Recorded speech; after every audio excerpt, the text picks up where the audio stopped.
Thanks for watching this clip from my new podcast, In Search of Soil. For more great clips and full episodes, check out the links in the description below. Do you think the next step in the evolution is companion planting or an interplanting, having your cash crop grown with cover crops? I see a lot of things that are going on that are very interesting right now. We can plant, what they do in Brazil. I kind of told you half the story, but another way that they do is they plant their corn, and in between the rows, they wait about 3 to 5 days, maybe a week, kind of depends on the area, and then they'll plant sun hemp. And the sun hemp will grow with the corn, but it'll be behind the corn, and the corn will tassel and set an ear, and then the sun hemp grows above the corn. Now, the sun hemp is a big legume, and it'll have nodules that are as big as your thumb, okay? And it can put on 200 pounds of nitrogen. They don't fertilize their corn in Brazil. They just use the companion cropping, the sun hemp, okay?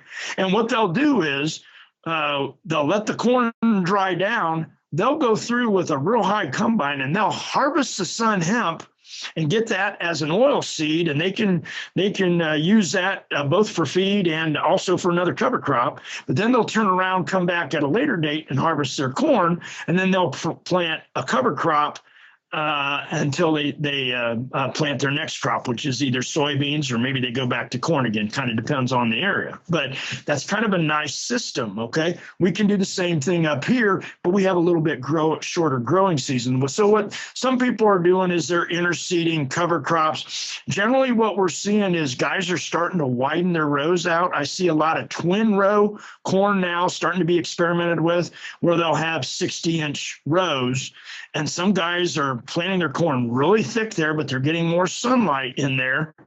And if they've got a flex ear on that, a variety, they can actually get bigger ears and get the same yield, same amount of corn, and just as good, maybe even better yields. But now they got this wide area there that they can put a cover crop, and that cover crop can grow real well. And some of them are even introducing sheep or something like that they'll graze at. I've had some where I've looked at these fields and the corn is so close together, it almost looks like jail bars, okay? The sheep would have to go all the way to the end to get through there unless they're going to knock down the corn. So there's some things like that are starting to go on that I think are really interesting that, I think is going to help us with this. This companion cropping, we do some of that. We let your corn get up, grow with a little bit shorter maturity in corn, and you can fly on or use a high boy and get your cover crops. That's more of an interseeding type option. Late, say about right now in August and early September, we can put on the cover crop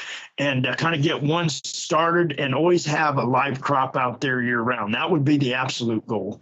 So there's a lot of different ways to go with this. Some of them are I see some research going on Cura clover. Guys are actually putting a crop down, and they'll stunt that clover a little bit, and they'll plant their corn into it, and that's supplying their nitrogen. And then as the temperatures get a little cooler and the corn's drying down, sunlight comes out, the Cura clover grows the best in the spring and in the fall. And then the next year, they'll go right back to corn.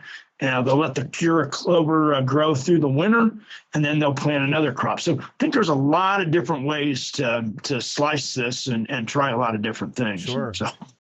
Hi, everybody. Thanks for watching. Subscribe here to get the latest from the show. Also, be sure to check out some of the great clips and watch the full interviews right here on In Search of Soil.